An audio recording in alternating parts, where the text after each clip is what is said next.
The Hartley estate sat back from the lane as if layered in memory. A long drive, clipped boxwood, the house's stone face catching late sun in amber panels. Inside, chandeliers did their soft arithmetic, and servants moved like rehearsed shadows around a crowd that spoke in safe halves. Compliments, contracts, small talk about artworks and markets. There was lavender in the foyer and the faint, stubborn smell of iron, old grief given a scent by time. Everything in that house was arranged to be seen and not to be felt. If you stay until the end of this story, please subscribe, tap the bell, and like if it moves you. It helps others find these stories. Chloe Sanders folded herself into the rhythm of other people's edges.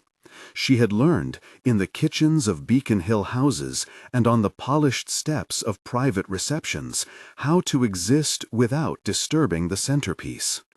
Her palms still carried the memory of steam from a pot and the dry, papery warmth of envelopes she had sealed in summers past. In the Hartley dining room, she moved with a practiced economy. A tray balanced cookies and champagne. A linen napkin was smoothed under an elbow. A child's coat was folded and hung. She was young, and she wore the quiet of her upbringing like a skin. Economical sentences, watchful eyes, hands that listened where mouths could not. They had hired her recently, part companion, part housekeeper, because Mr. Alden, the butler, had said on the telephone that the girl needed someone who would offer presence without fuss. Chloe had not known then that presence could require its own vocabulary. Amelia Hartley stood apart from the guests the way a small island stands from the shore. She was 7, in a dress that caught the light at the shoulders like a petal. She held a small music box on her lap, a round tin with a flaking image of a ballerina on the lid. She did not look at people. She watched their hands, their mouths when they tried to speak, and sometimes, for a breath, the weave of the carpet, as if it were a map she could follow. She was non-verbal. She had an appetite for rhythm and a peculiar attention to the places where sound began. Across the room, Liam Hartley worked his way through a conversation about a planned annex with an ease that made difficult deals look like small adjustments to a knotted tie. He wore grief like a well-cut coat. It fit, but it also held him in. Photographs of Grace, soft-lensed, smiling, lived in the study and on the mantel. Guests used the family's bereavement as decor, a pause in a sentence, a phrasing of sympathy. They spoke of Grace the way one might speak of a rare tablecloth, precious, folded, and not to be used. Chloe watched Amelia because she was the small anomaly inside the pattern. Where everyone else navigated social expectation, Amelia occupied a different grammar. She hummed to herself in tiny cadences, fingers finding the edge of the music box like someone tracing a shoreline. Chloe had, in other houses, learned how to move toward a child who did not speak, kneeling at the right height, offering objects with a softened voice, letting silence be big enough to hold their attention. But something in Amelia's stillness suggested a different approach. Chloe's hands wanted to do more than hold. They wanted to translate. When the orchestra played, a string quartet tucked near the bay windows, there was a delicacy in the music that matched the room's civil restraint. Guests sipped and allowed the notes to wash them in agreed softness. Amelia did not react at first. Then, with a tiny shift, her toes tapped once. It was almost imperceptible. The rhythm was weak, but it was proof of presence. Chloe waited for the moment that would not trespass. She waited the way you wait to place your foot on a stepping stone so as not to splash the water. She crossed the room with a tray, because crossing with a tray made approach less charged. It made her a part of the service ritual, not an intruder. "Would you like more cookies?" she offered, voice low, as if displacing the pressure in the air. Amelia's eyes flicked to Chloe. There was an interest already, brief like a moth's passing. Her fingers found the music box and wound it with a methodical motion. The melody inside was small and tinny, but it was perfect in its tiny insistence. Chloe did not pick it up. She simply set the tray, 1, 2 cookies, on a low table. And when Amelia's feet tapped again, she tapped too. A twin rhythm. No words. Rhythm as an open door. The first time Amelia mirrored Chloe, it was a single, small gesture. She tilted her head and turned the music box's crank further, then tapped twice. On the second tap, Chloe clapped softly. 1, 2, so precise it could be a metronome. Laughter pulled at the side of Chloe's mouth. It was not the kind that startled. It was the kind that surfaces when something fragile finally aligns. A guest nearby glanced over and shushed the sound, as if the laugh threatened decorum. The room's temperature adjusted. Liam looked up, and his jaw tightened, a small tightening that meant a storm was possible. Chloe read the tightening like a weather signal, and slowed further. Her body became smaller, a peninsula withdrawing. "She likes rhythm," Mr. Alden said quietly when he stopped by with a decanter. He had been at the house for 30 years and watched many things evolve and retract. He watched Chloe too, not as a supervisor, but as an observer who remembered the house's human weather. "She does," Chloe whispered. Her fingers wanted to find Amelia's hand. Instead, she kept them folded, practiced restraint. But as the quartet moved into a waltz and the room rotated on its own civilized axis, Amelia stood. That small standing had the gravity of a satellite changing course. She held the music box, eyes steady on its surface, and she began to move in a way that was not staged, but entirely her own. Chloe felt something like fear and something like permission. In her apron pocket was a token of her life, a bus fare, a folded letter from her sister. But in that moment, the token she cared for most was the rhythm she could match. She set down the tray and, without an announcement, extended her hand. The gesture was simple, an offer, not a suggestion. It said, "Come with me into this small language." Amelia took the hand. They moved at a scale that had nothing to do with the ornate room. Their steps were not a practiced ballet, but a conversation of elbows and toes. Chloe's other hand rose like a conductor's, and she made small circles, guiding rather than leading, letting the music do the telling. The guests' chatter dimmed. For one music bar stanza, the estate held its breath. Then a voice, reserved, controlled, cut the air like a page turned too sharply. "Chloe." Liam's voice had the tenor of a man used to being heeded. He was near the sideboard, glass in hand. The name was not an accusation, but a boundary. Chloe felt it as a line drawn on the floor. She did not immediately release Amelia. The dance between them was mid-phrase. To withdraw would be to break a thought. Chloe looked up at Liam. "Mr. Hartley, ma'am," she started, then corrected herself without sarcasm. She was careful with titles. "Amelia likes the rhythm." Liam's mouth compressed. He came closer. A few guests turned their heads as if to witness a minor domestic disturbance. "Not now," he said, the words short. "Not here." Chloe could have stepped back and said sorry, a quick apology to armor herself and retreat to the kitchens. The quick apology would have been the safe and expected thing. Instead, she saw the smallness in Amelia's face, the way the music box had set the girl's fingers moving, the slight widening of her eyes toward the windows where light lay like a promise. In that look, Chloe read a plea that was not addressed to her, but to whoever would taste the world in ways other than sharp language.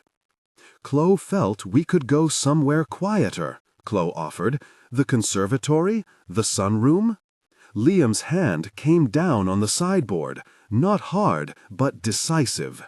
He said, "Amelia doesn't need to be put on display." The phrase landed heavy, as though he was speaking not just of his daughter, but of the memory of his wife, and the way the world had made grief into spectacle. There was steel in his voice. Underneath it all was something that might have been terror, fear of what might open up if his daughter's expression became public.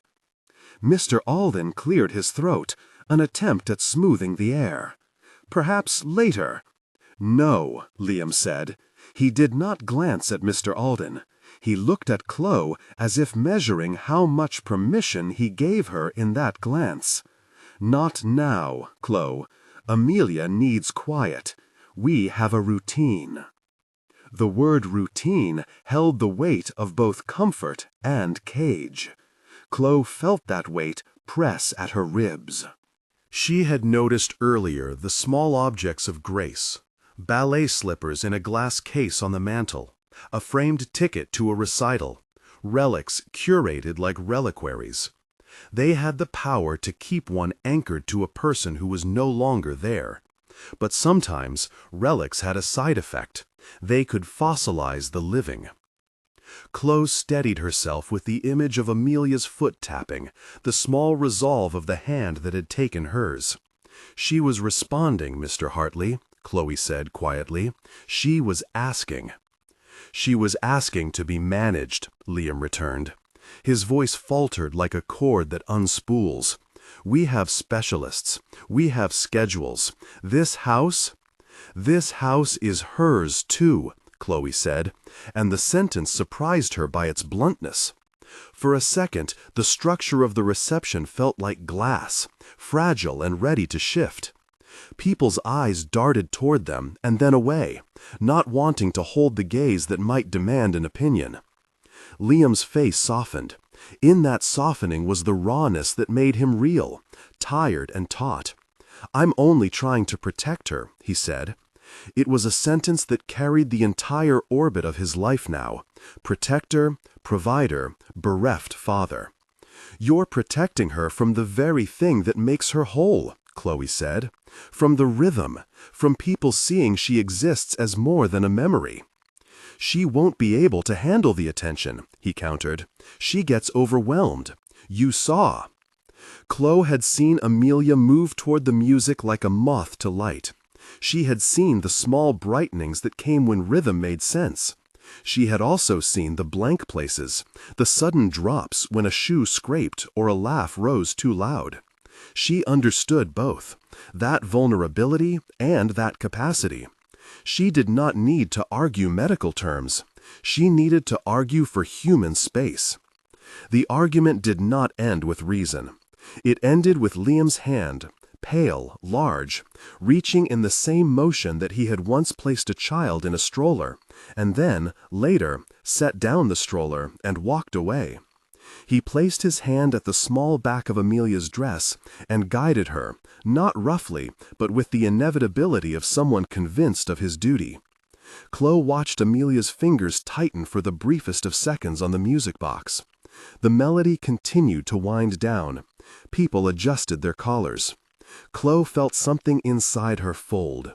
For hours after, she would name that folding anger or sorrow, or the feeling of having misstepped when she had only intended to step forward. She did not follow them into the garden. She finished her work at the sideboard, and in the following days found herself navigating the house like someone walking around a wound. Mr. Alden gave her fewer opportunities to be alone with Amelia. Staff whispers softened into distance. The quartet played at subsequent gatherings, and Amelia remained at the edge of the room, sometimes watching, sometimes standing, sometimes pressed into Liam's side with a hand on his sleeve. Amelia's fingers hovered near the edge, then retreated. Chloe did not rush. She tapped the rhythm on the tin, quieter now. 1, 2, 1, 2. The tapping was a question in itself. Amelia came toward that question. She put her hand over Chloe's and tapped. The contact sent a current, not of electricity, but of recognition. Chloe answered with her palm flat, keeping the rhythm steady. They talked then in measures.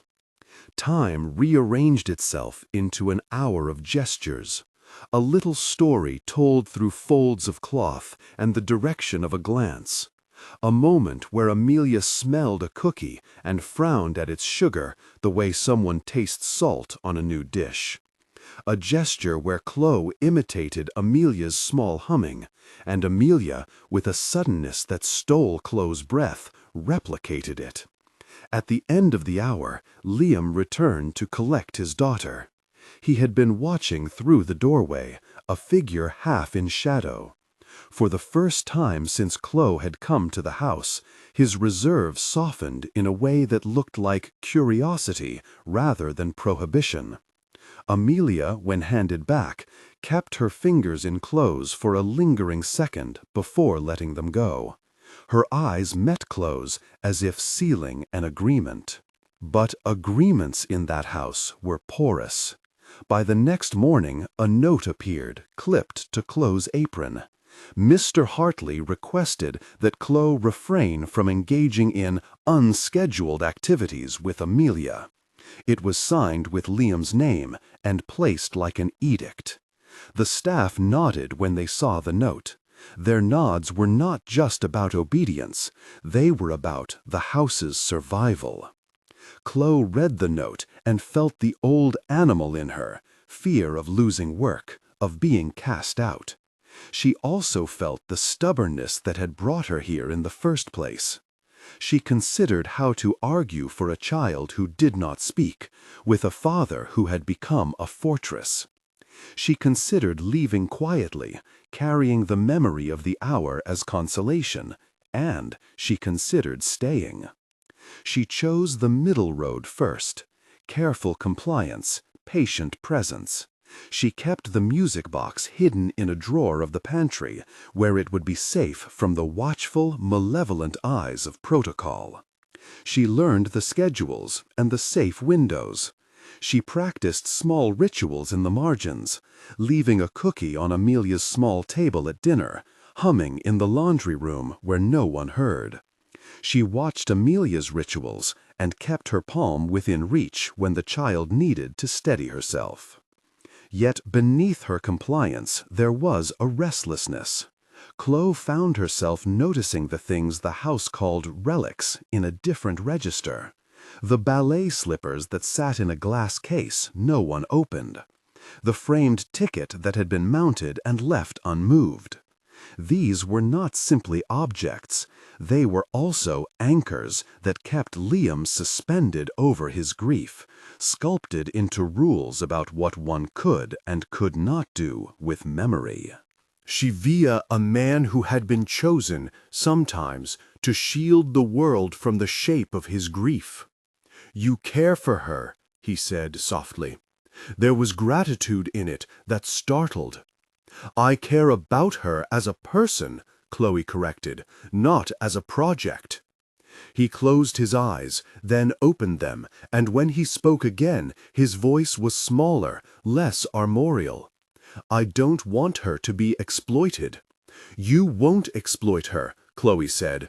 You are her father."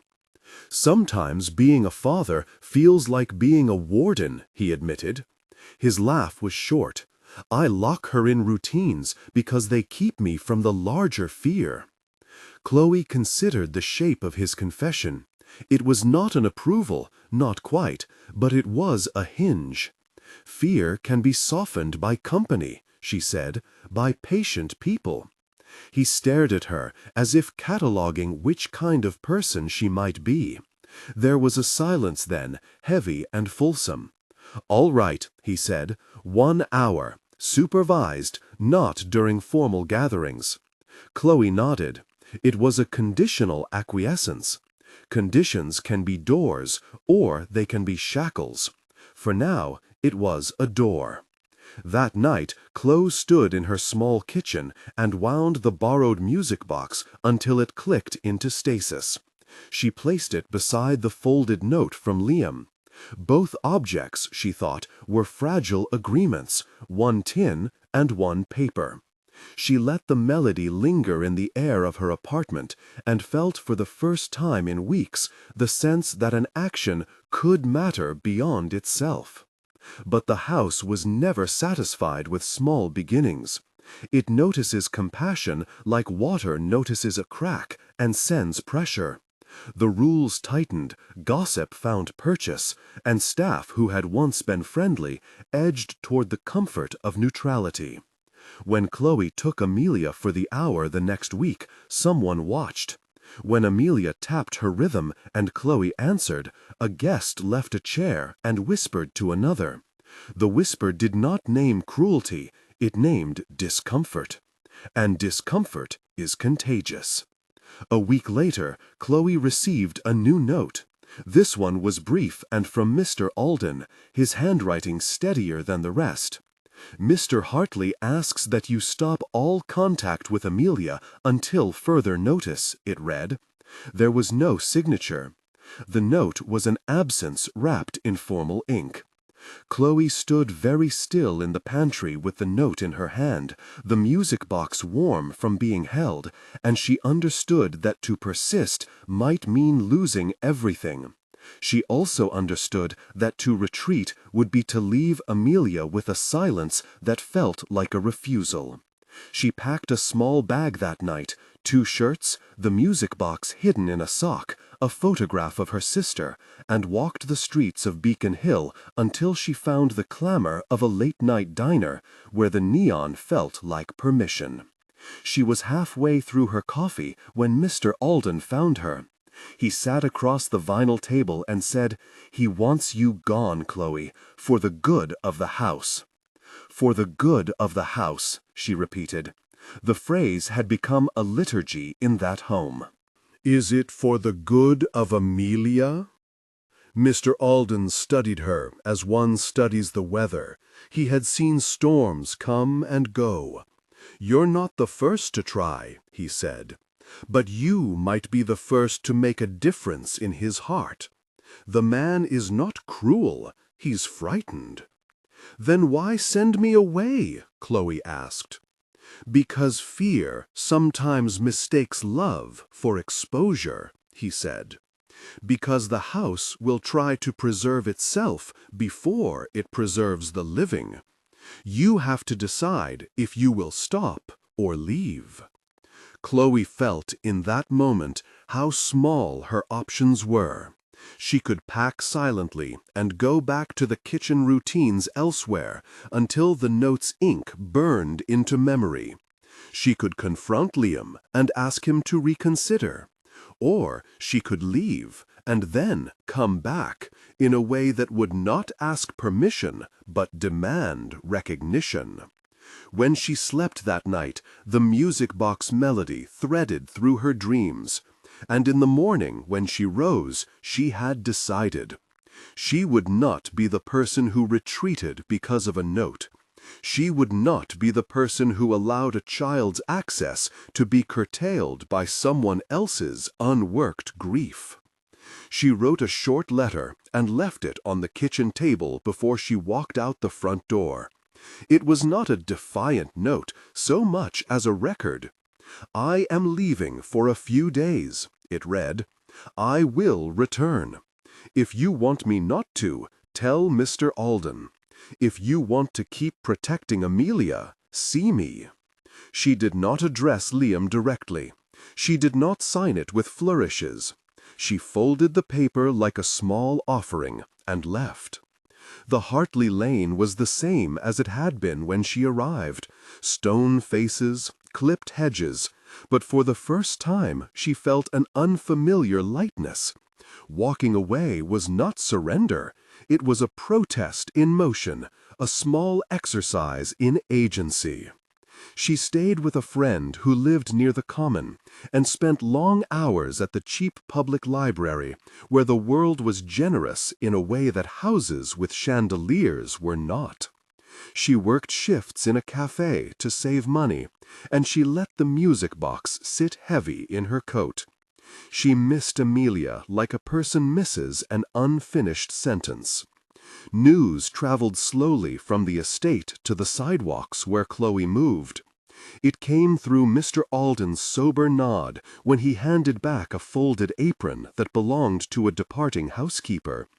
It came through the staff's avoidance, and then through a tiny note slipped beneath Chloe's door. Liam had been seen walking alone in the gardens at dusk.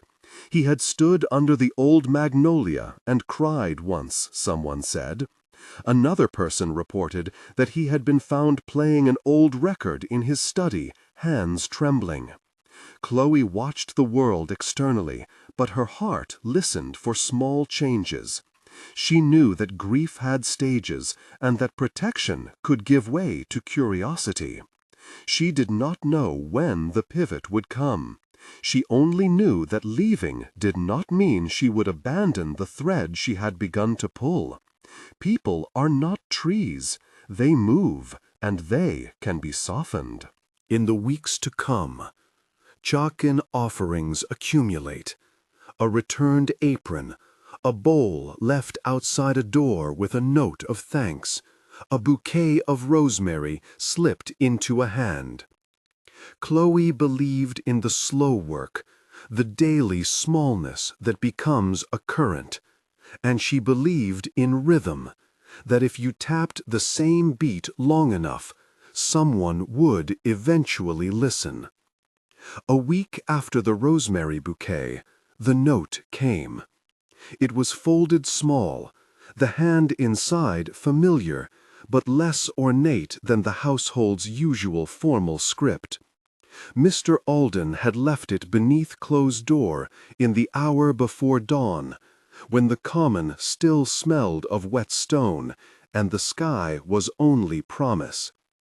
The paper said, simply, "Come this evening," he asked. Chloe turned the note over in her fingers, as if it might change meaning if handled gently enough. The music box sat heavy in her coat like a talisman. She had toyed with the idea of returning only when Amelia's face rose in her dreams, half-formed, forever waiting at the lip of a sentence. But the note made the decision for her. It was a small pivot. She would not demand to be let in.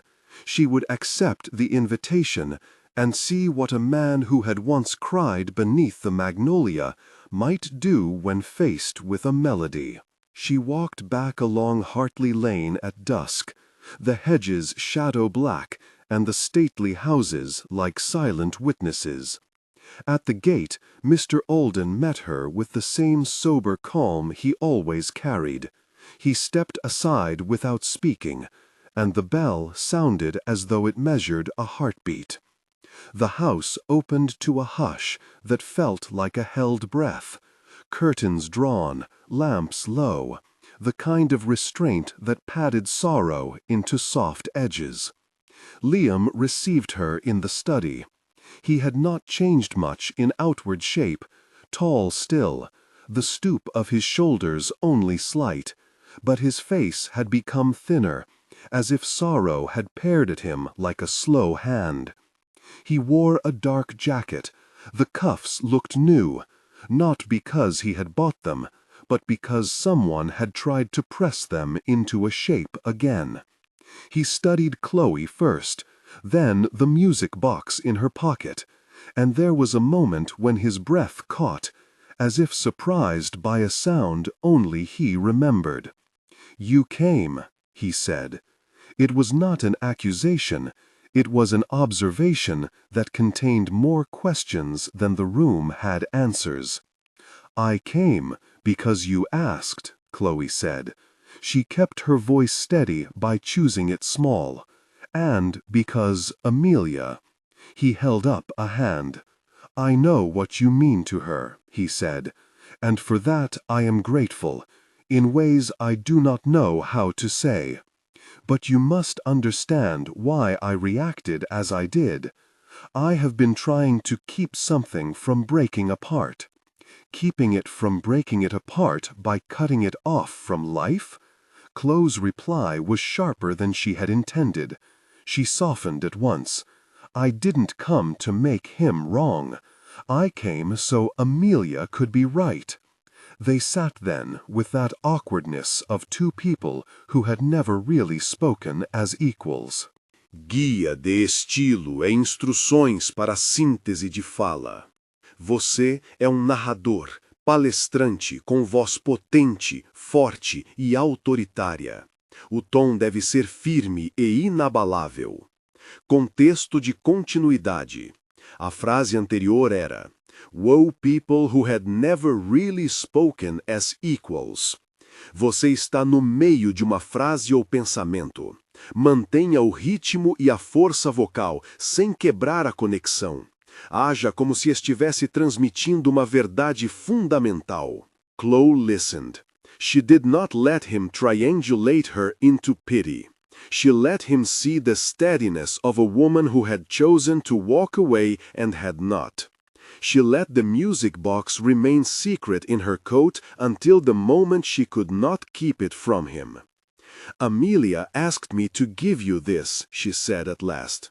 And from her pocket she drew the small wooden box wrapped in thin cloth. She did not hand it to him as proof. She placed it on the table between them, as if offering a small treaty. When Liam turned the key and the first notes spilled, delicate, old-fashioned, the melody like a child unafraid, the house seemed to listen. The sound moved through the library, shifted the dust motes into patterns. Liam closed his eyes, and the stoic set of his jaw loosened. For a moment he was not a guardian arranging bounds. He was a father remembering. "I bought that record once," he said, not proud, not repentant, only honest. "Before." The rest of the sentence suspended. He swallowed. "I would put it on for her. It made her still when she was very small.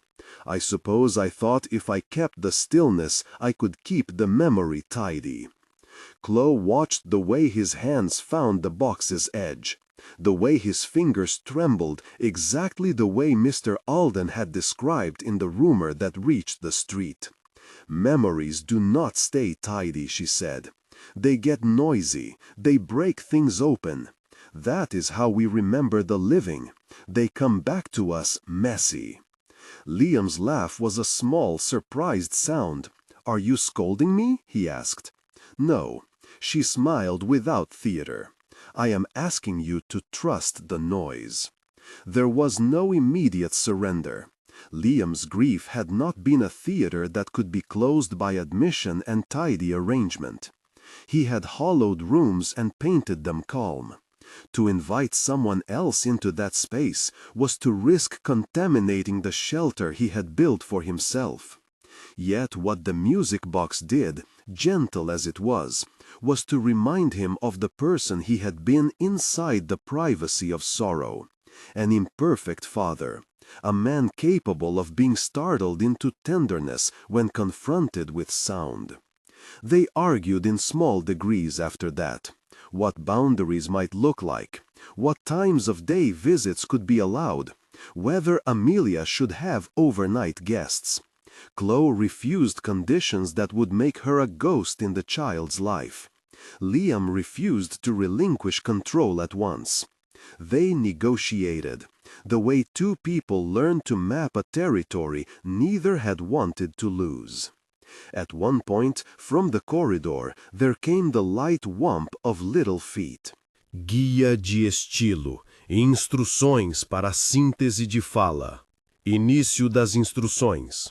Você é um narrador, palestrante, com voz potente, forte e autoritária. O tom deve ser firme e inabalável. Haja como se estivesse transmitindo uma verdade fundamental. Fim das instruções. Você está no meio de uma frase, pensamento. Mantenha o ritmo e a força vocal sem quebrar a conexão. Haja como se estivesse transmitindo uma verdade fundamental.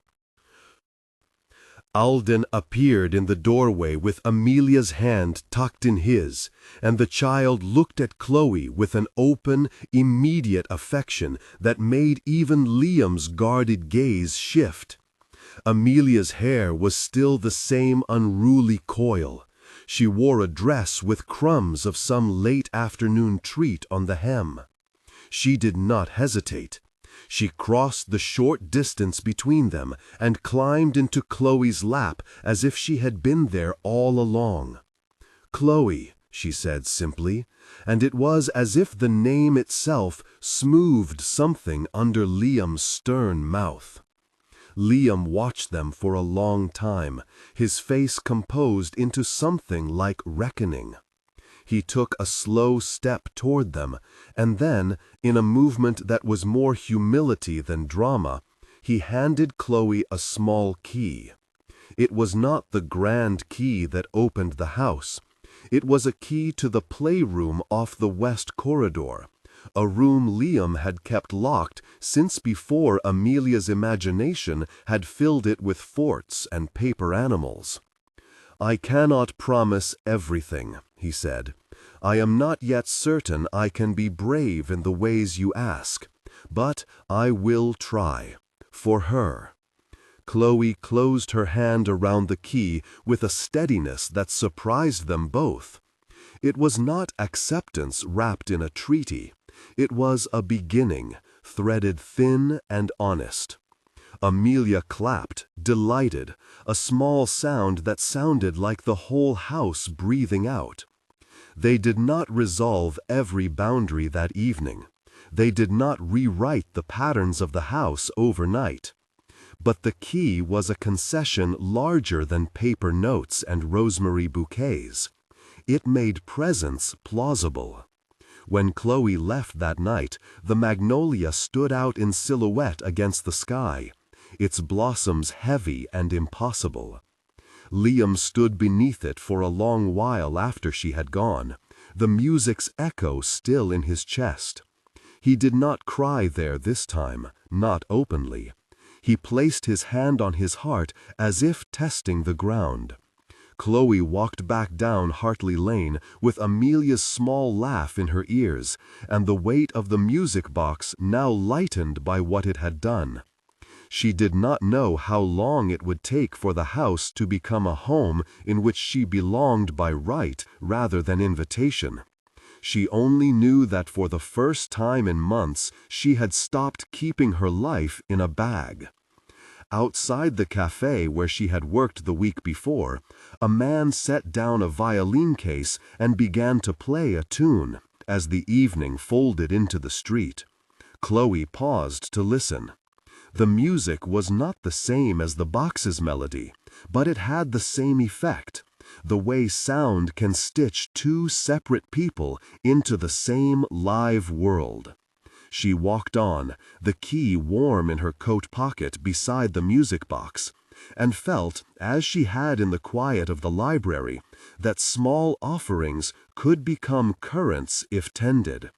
She would return to the house when Liam invited, and she would, perhaps in time, ask for more than permission. Chloe moved through the room as if learning the contours of someone else's life. A wooden horse with a missing tail, a tin soldier, crayons worn to stubby earnestness in a jar. On a small table, partly tucked under a stack of coloring pages, she saw a frame. It had been turned so that the glass faced the wall. Her fingers hesitated over its edge. Liam's reluctance had not allowed him to destroy or banish the photograph. Instead, he had hidden it, an act of both cruelty and mercy. She turned it toward the light. The picture was of Amelia and a woman on a day with too much sun. A picnic spread, a kite in the air, the woman's hair caught mid-laugh. The resemblance to Amelia was immediate. An impetuous chin, the same storm of hair. But there was a softness to the woman's face that hinted at the life behind the laughter. Someone had written a date on the back in a hand that trembled and steadied. A summer more luminous than its shadow. Chloe did not know what name to say. She did not know the stories stitched into the way Liam kept his sleeves rolled, or the small rituals he observed at night. She only knew the picture, and the way it made a sudden gentle crack in the guarded place inside her. She lifted it, and the frame warmed under her fingers. It had been touched by 1,000 small hesitations.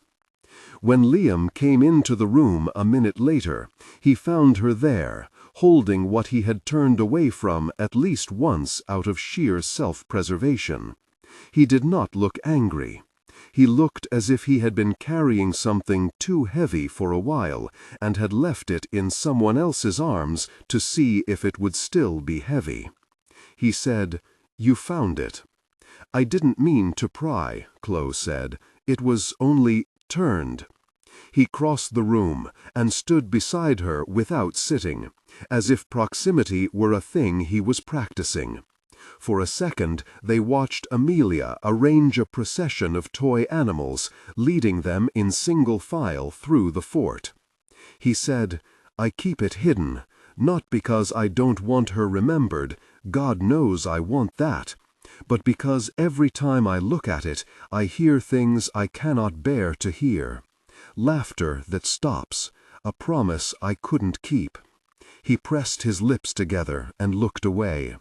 The house answered with the steady, indifferent noise of a kettle deciding whether to sing. "You don't have to carry everything alone," Chloe said. The words felt hazardously simple. Yet Amelia paused at the fort's entrance and, seeing them, offered the crown she had made as if she had been deputized to reconcile adults. Liam studied Chloe's face as if cataloguing what he might allow. "I am not asking you to mend what is broken," he said slowly. "I am only asking you not to disturb the place where I keep what is left of her." "You won't find me arranging altars," she told him. "Only sitting with the things that remain. With you, too, if you'll let me." He let out a breath that could have been a laugh and could have been a prayer. "That is all I can offer," he said, "for now." They sat then on either side of the low table. Chloe held the photograph for a time, took the tiny, graceful freedom of seeing the woman smiling, and then, with a care that had less to do with the image than with the man who had hidden it, she set the frame back on the table, but not turned away. She placed the music box beside it, close enough that its small melody would be the next thing to meet the photograph when the lid opened. Amelia crawled out of the fort and, without explanation, placed a stuffed rabbit on the woman's lap in the photograph, as if to formalize a truce. The movement broke something fragile open in Liam. He watched the child with an expression that was at once undone and grateful. "Do you want to open it?" Chloe asked, nodding to the music box. For a moment he looked as if he might refuse, as if there were rules he had not yet learned to bend. Then his hand reached, impelled by a grief that was at once memory and mercy, and he lifted the lid.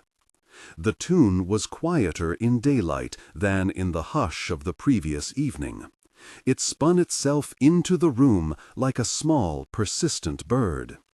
Amelia clapped at the sound in the way only children clap for things they have not yet named. Liam's jaw loosened imperceptibly. "It used to play in the kitchen," he said, voice tempered to the measure of confession, "when she would hum to herself, about a half-forgotten song, a recipe, or a line from a book. I thought hearing it would be too much, but maybe not hearing it was its own kind of absence." Chloe's fingers brushed his in a motion so casual it might have been accidental. He did not pull away. They sat with the music until it folded into silence again, like a curtain drawn. They spoke of small things then, practicalities of evenings, the matter of school pickups, the logic of meals.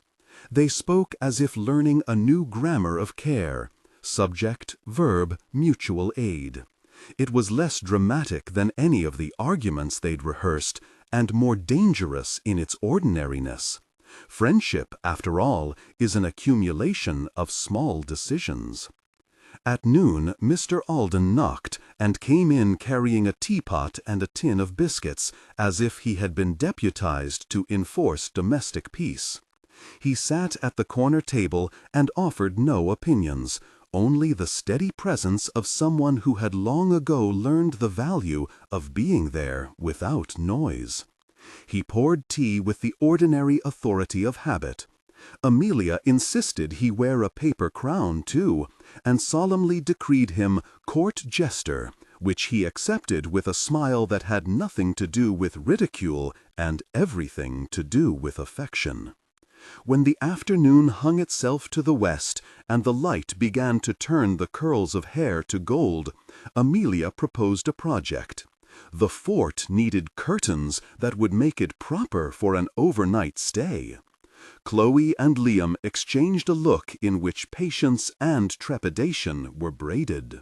Then they cut the hems of old curtains, bound them with ribbon, and pinned them into place with the ceremonial care of people mending a place that had once been broken.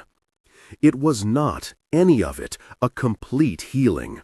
There were still rooms with doors Liam kept closed, still nights in which the house hummed with the absence he refused to name aloud. But the playroom, that repository of both joy and sorrow, had been opened and tended. The key had been used not to claim the room, but to preserve it. The music box was no longer only a test, but a bridge. As Chloe left in the late light, the music box tucked into her coat and the playroom key safe in her pocket, she felt the house pulse around her like a living thing that had, for the first time in a long while, allowed to breathe. The magnolia had dropped another petal onto the path. Amelia chased it until it twirled into the grass like a tiny dancer. Liam stood in the doorway and watched her go. He did not call after her. Instead, he closed the door with a care that suggested completion rather than closure. There was a small, private peace in the way he set the bolt, as if he had learned that locking and opening need not be opposites dressed in fear. That week unfolded in small, steady acts. Chloe came on afternoons when she could. She learned Amelia's rhythms, how the child hated to be interrupted mid-song, how she stuffed the hem of her dress into her fist when concentrating, the way she insisted on tucking her rabbit into the crook of someone's neck before naps. Liam, for his part, began to walk into the rooms he had avoided. Sometimes he would sit with a book he did not finish, as if the mere presence of reading was a ceremony of return. He hung a child's drawing on the kitchen doorframe, where at first he had refused to put anything anyone else had made. Neighbors noticed things in the way neighbors do. An exchange of garden clippings, the occasional plate of food left on a step. Mrs. Pritchard from across the lane commented on the curtains Chloe had mended and brought a jar of lemon marmalade, as though ritual required sweetening. She called Chloe dear with the casual blessing of someone who had lived long enough to see houses change and, in them, small mercies return. On a Thursday evening, when rain began to thread itself down the panes and the house smelled like wet earth and old wood, Liam found a folded piece of paper in the music box's compartment. He had not known the box possessed such a hiding place. Inside was a short, hurried note written in a hand he recognized and had missed like a limb. It was not addressed to anyone in particular. It read like a list of little things: appointments, a promise to buy more tea, a joke half written and then stopped. The paper was not a miracle, and it was not a cure. It was, however, a thing that refused to vanish. Liam held it as if it were both a blade and a balm. He put it back in the box and did not tell Chloe. Or rather, he told her by keeping the secret with him, which in its own fashion was a confession. The next time he left the door unlocked at night, it was not because he had been persuaded by an argument, but because the house had taught him that some losses need to be acquainted rather than avoided.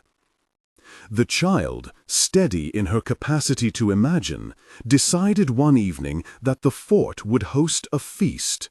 She invited everyone in the house, announced it with solemnity, and set about collecting everything she required: a stack of mismatched plates, 4 teacups, 1 chipped, a tin soldier as master of ceremonies, and a small pile of biscuits Mr. Alden supplied with grave generosity. They ate with the precarious politeness of small peoples negotiating large changes. Liam made a joke about the tin soldier's competency, and then, catching his own laugh, allowed it to linger. Chloe poured tea without measuring her hand or her smile. Amelia drummed her fingers on the table, and then, sensing an audience, performed a song she had invented, half nursery rhyme and half play acting. In the flicker of lamplight, the house kept its own vigil, curtains trembling at the windows, the sound of the city muted to a hum like a distant tide. When the dishes were cleared, Amelia fell asleep against Chloe's shoulder in the small afterglow that follows feasting, the slow, satisfied silence children know well. Chloe carried her to bed in the small way that is both tender and practical. She tucked the rabbit in, smoothed hair from a child's forehead, and paused at the doorway. Liam stood in the hall, hands in his pockets, and did not move to touch them, but did not look away when she left. Outside, the magnolia held its petals in the rain like calm hands.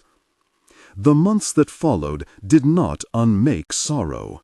There were mornings when Liam still moved through the house like a man in a shape he did not recognize.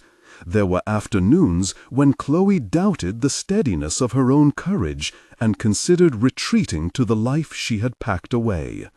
But in between those moments a new pattern took hold. Dinners shared more often than not, evenings in which someone read aloud because an empty house was too loud, small rituals that were invented because life sometimes required them, a cup of chamomile left by the bedside, a calendar on the wall where dates were marked with crayons, and not always in order, a vase in which flowers stood defiantly. Amelia taught them, in a blunt and generous way, how to be surprised by tenderness. One evening, in the late bloom of a warm spring, she placed the music box on the window-sill and let it play, while lightning stitched the sky. For the storm, she explained, as if that too required an announcement. They listened together, and the room felt like an island. And in the quiet that followed, after plates were rinsed, after Mr. Alden had gone home, after the child had been tucked in, after Mr. Alden had gone home, after the child had been tucked in, and night had softened the edges of the world, Chloe sat at the kitchen table and wrote a note of her own. It was not a manifesto, not a plea, merely a paragraph in which she asked, simply, that when fear arrived, they would not shut the fort again. She left it, folded, atop the music box. When Liam found it the next morning, he read it twice. He did not answer in words, but in motion. He took a pencil, returned to the calendar, and in a careful hand wrote under the heading of Visits a single entry, Chloe, afternoons. It was, against the ledger of their lives, a small thing.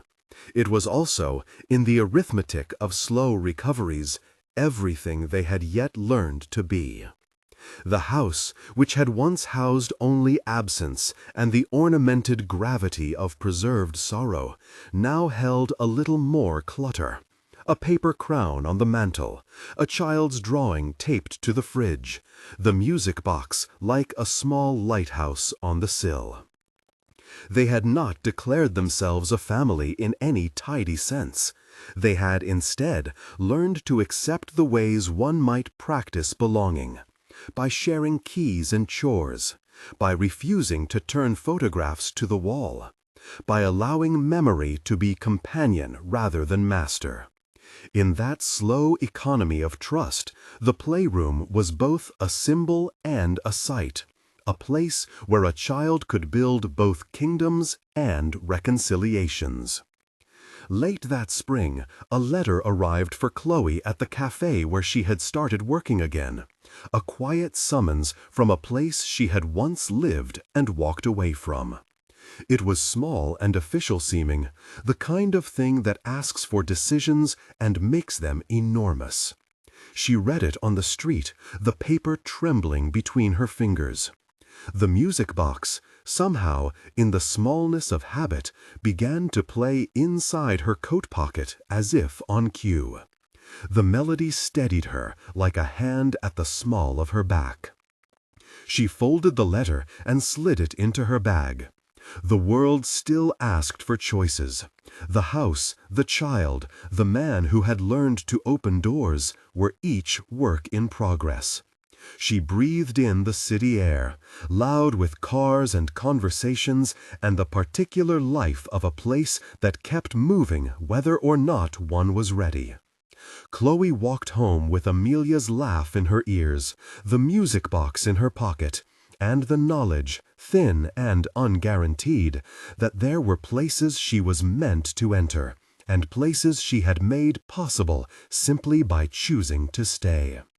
When she reached the gate, Liam was on the path, hands in his pockets, looking as if he had been waiting for no particular reason, and for the best possible one.